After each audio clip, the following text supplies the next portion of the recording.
sa akong Diyos.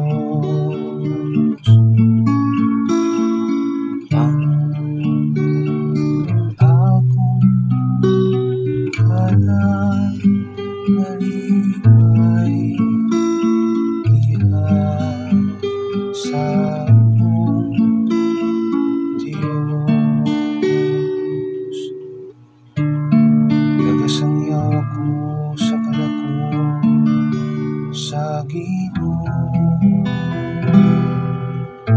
Ang akong espiritu nalipay diha sa Dios.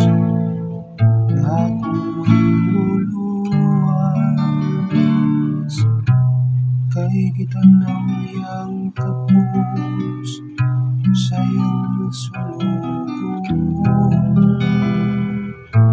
Ang tanang kaliwatan na maabot magtawag ka nako nga bulan.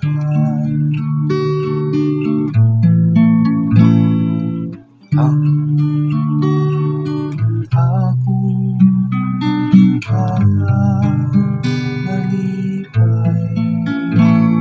diha sa akong Diyos. Ang Diyos nga gamhanan naghimong dagkong butang alang kanako. Balaan ang iyang ngalan,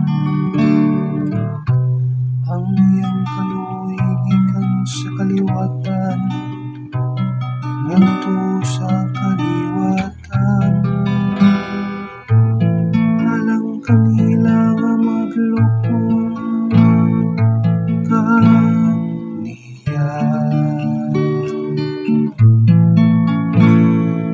Ang